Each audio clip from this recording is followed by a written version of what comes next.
paediatric rheumatology consultant for 19 years now, I think, and prior to that obviously was a trainee in paediatric rheumatology, and before that in general paediatrics. My original background was actually training to be a general practitioner, but I saw the light and came back to paediatrics. I can't describe the joy of seeing a patient, for example, with widespread arthritis the first time in clinic and how debilitated they are and how reduced their mobility is, and then seeing them when they come back after their first set of joint adjustments, for example, and they're running around back to normal life. And I'm frequently saying to the parents, I wish I could have videoed you the first time you came to see how distressed you and the family are and how anxious you are about the treatments, and then to show you your video at the next appointment of the joy on everybody's faces. And that is, it's so rewarding. So during my time in paediatric rheumatology, I've been clinical lead of the department, which has enabled me to try and move things forward locally.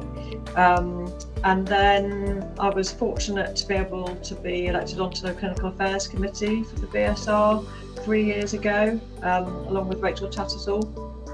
So we have been able to translate some of our local expertise, hopefully into a more national picture, and represent our colleagues from the clinical perspective.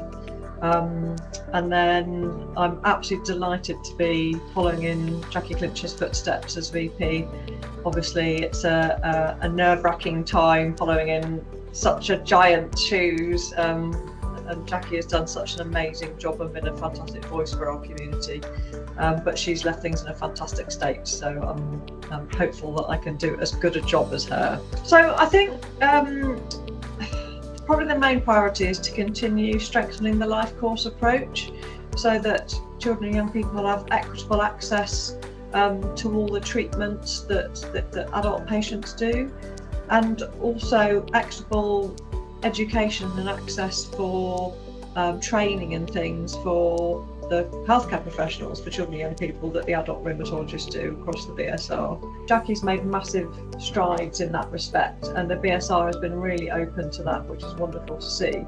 And I was only thinking the other day about, even at conference, how this sort of new model of having a topic aimed at both paediatric and adolescent workers and adults, with this sort of sandwich approach of a lecture for adults and a lecture for the children and young people and a workshop for adults, really brings all the strands together. And it also hopefully reminds adult practitioners that they will inherit the children and young people in due course, and that all the practitioners need to know about what happens for children and young people as well as in adult life. So I think that's a big priority for me. I guess I kind of see this role as being a bit of a conductor and bringing all the strands together that have started and are moving along quite nicely.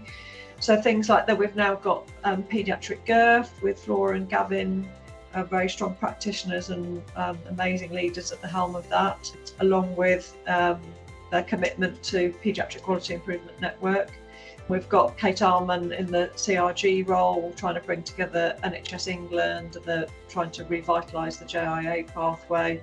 And then the NC Pod JIA audit just now coming to a close with the report from them. And I think Clinical Affairs Committee sits across all of our work, really, because there are always clinical strands that pop up on any of our topics. My new colleagues in Clinical Affairs Committee are going to be really pivotal in the two-way conversation of the work that our community wants to drive forward, and also reminding our adult colleagues that all the strands that they want to move forward need to equitably involve children and young people too. Bringing together the CNS and allied health professional groups as well, all the fantastic work that they're doing.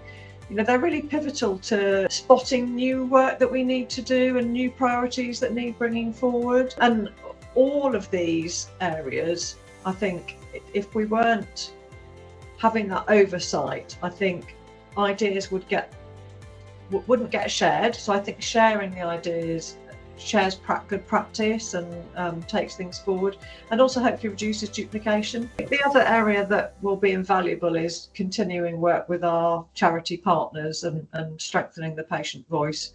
These guys are the experts. They live and breathe these conditions, and finding ways to involve them more. And I think all of our community are really open to that, and that the barrier really is having time in our working lives to spend time with the charities and our patients and parents to enable them to help us co-produce care. I think is so important. I'm so delighted to be able to meet so many new people and see what everyone's up to. I think COVID definitely really reduced our working lives and our collaborations. Although we were able to do lots online, people were so hunkered down and getting through those times.